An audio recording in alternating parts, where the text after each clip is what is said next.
I'm Chance with We Sell Broken Bow. Appreciate you tuning in.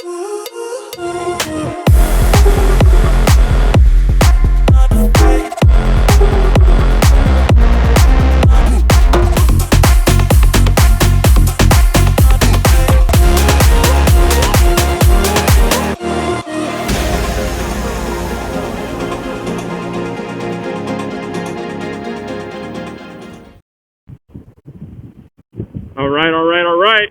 Another beautiful day and coming to a red light and beautiful bike there, beautiful Harley. Met this guy as he was pulling up to Idabel Fat Tabs and noticed his bike. It was so clean it couldn't be from Oklahoma, and ended up, of course, talking bikes, this, that, and the other. He's up in town for his son's baseball tournament, where up here in Broken Bow they do a lot of these baseball tournaments at these, I guess, elementary, middle, high school grounds, and it's like competitive baseball where these kids are traveling around and playing baseball.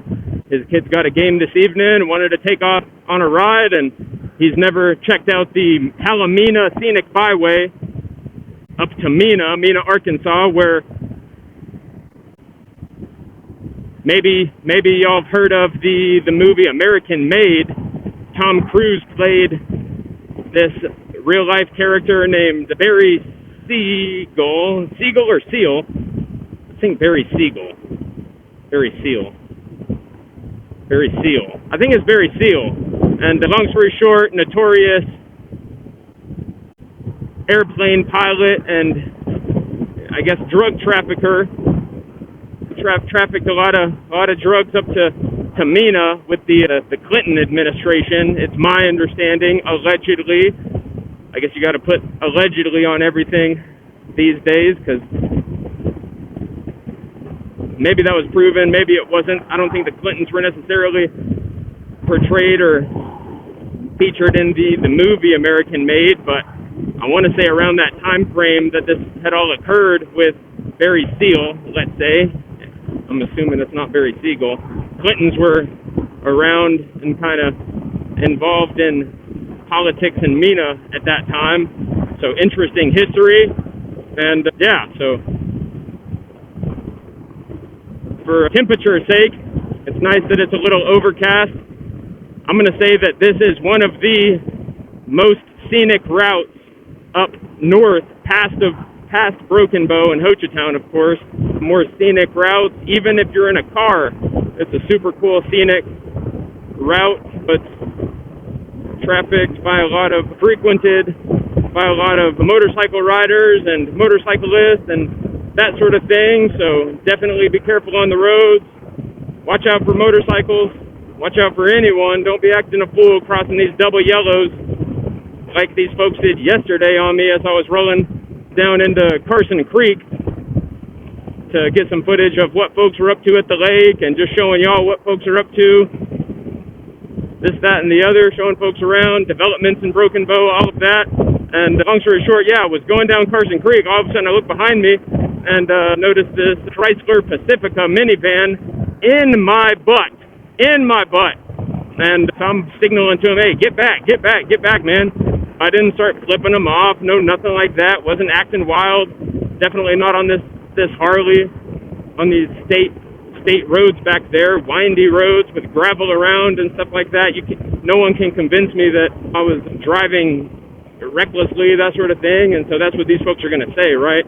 Footage proves otherwise, of course. But all of that to say, I'm signaling to them, hey, get back. And they're waving at me like, basically get to moving. And I'm like, dude, I'm going the speed limit, going around these curves and this sort of thing.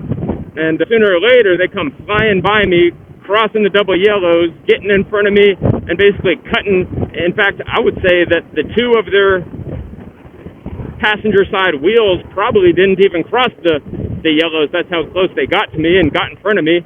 A foot or two in front of me. Felt like inches. Yeah, I didn't take too kindly to that. In the past month, there's actually been a handful of motorcycle fatalities up here. So that's something definitely to be mindful of, watching folks on the road and otherwise. and hollered at the state park guys and Hochatown police as they were actually sitting on the corner, kind of just waiting on their next call. Had a conversation with them, gave them the license plate that I got, description, this, that, and the other. Couldn't find them. Half hour, 45 minutes goes by. I'm cool. I'm kind of cooled back at that point, ready to ride home and call it a day. And lo and behold, literally these folks are right behind me again. Yeah, can't make this stuff up. Can't make it up. So as I was rolling down the road, I pull over on the side of the road, let them pass,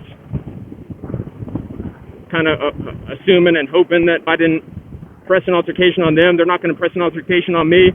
And they kept moving. I get back behind them, phone it into Broken Bow police. They basically hold them at Smith's Good Eats while they're having lunch, and they come out and give them a ticket for probably reckless driving. Of course, these folks are going to say I was flipping them off, this, that, and the other. That would never make it right to cut off a motorcycle or really anyone crossing these double yellows like that. Just senseless. So anyways, I'm not a perfect driver. I'm not a perfect dude, and you won't catch me messing with a motorcycle like that on the road. Anywho, rolling with this gentleman on this badass bike, Harley 2023, 2024 Lowrider ST. I want to say ST stands for Sport Touring. I do a lot of these POV videos while we're rolling through Broken Bow, or I'm rolling through Broken Bow, just showing folks what's up, showing folks what's going on, and at the same time trying to maybe share a little bit of insights and information as far as if you're shopping Broken Bow, considering purchasing up here in Broken Bow, you know where to find us. You know that I'm up here every day showing folks around Broken Bow, so that's what we're up to. Have a cabin we just closed on yesterday. Congratulations to those folks. Sellers and new buyers on Basswood. Cabin I want to say is called Arrow Creek Camp.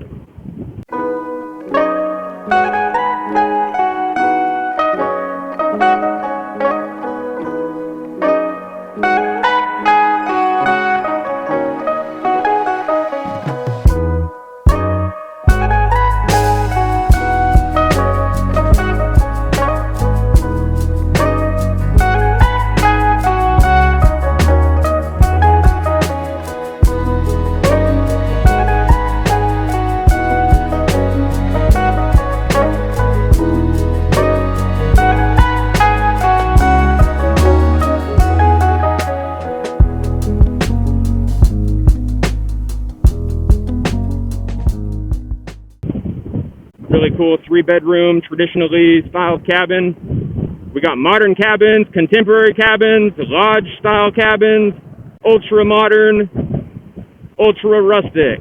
Holler at me. Holler at me. Would love to help. Love to help you make sense of the market.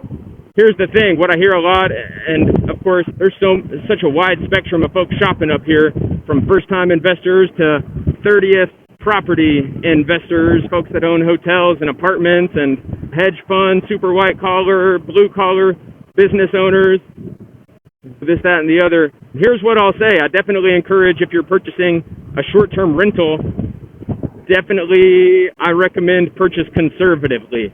So that's my tip number one, purchase conservatively. What I think that means in the simplest terms to most people is here's what I'll say to preface that conversation is I understand a lot of folks are going to want to utilize financing and leverage, so to speak, and not have to use all your liquid cash to purchase. At the same time, interest rates right now are between 6 and 8%.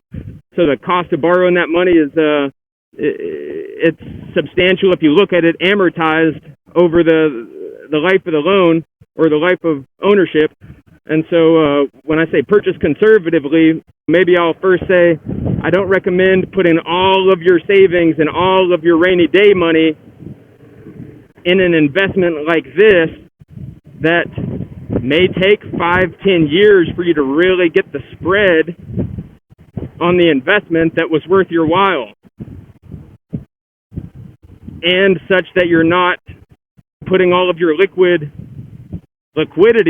in, such that if you have a maintenance repair, this could go the same for any type of real estate, but particularly a type of real estate that the rents that you may be relying on, the gross income on a monthly basis that you're relying on, isn't really fixed, like a long-term rental or something like a quadplex or a small apartment or something like that. It's really not fixed rents like commercial.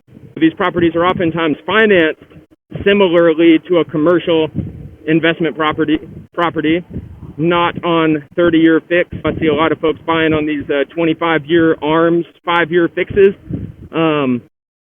I don't really see too much danger in that. I know there were some horror stories of folks back in the 2008 or so time period that bought on these adjustable rates, and it really got wacky. So all of that to say, you know your finances better than I do. When purchasing property, some agents have different ways of quote-unquote qualifying the buyer. I don't think it's my need to necessarily qualify you. I think that's the bank's need, and I find that or the bank's job and your job to come together with your bank and your CPA. If you need a lender and CPA, holler at me. I can definitely give some recommendations.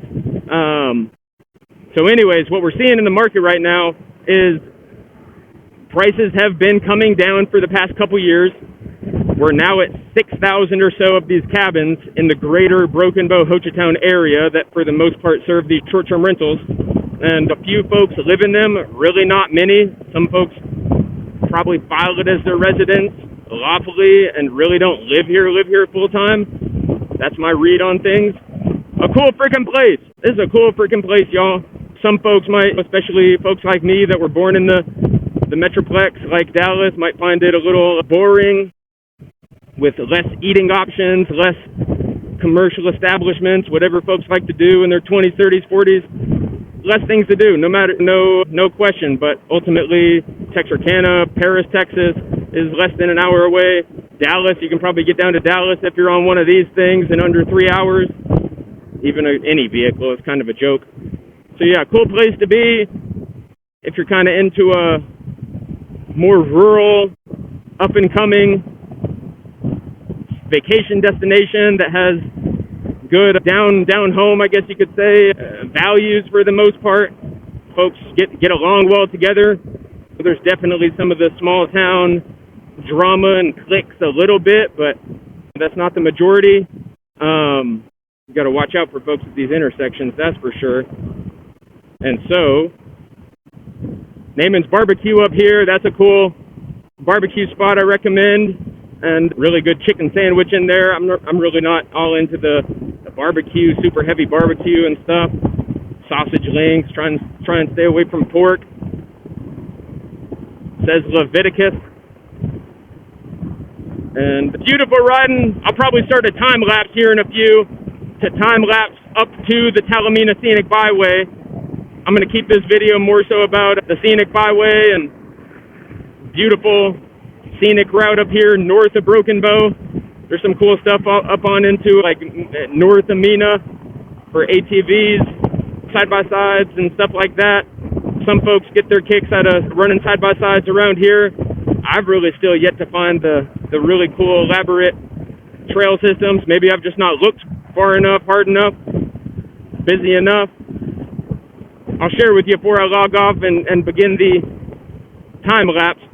If you're a conservative buyer, shopping regardless of price range, whatever price range you're looking in, 500, a million, 1.5, if you feel like you're not completely using all of your liquidity, all of your debt, it's a conservative buy. You can stomach the months that you might have lesser revenue than more.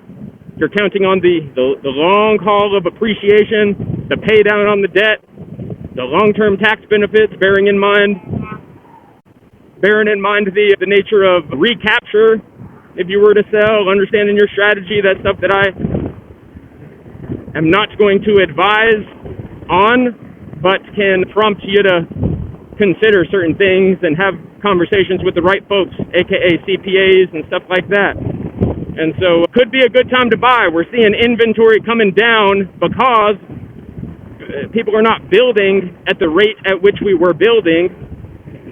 We went from 2,000, 4,000, 6,000 cabins sooner or later the increase in cabins is less of a percentage increase and really doesn't affect the market like it does when you triple it from 2,000 to 6,000. So that's my read on things. I've been doing this my entire adult life, representing buyers and sellers in real estate transactions. Look forward to talking with you. Holler if you need anything, and enjoy the ride with us here.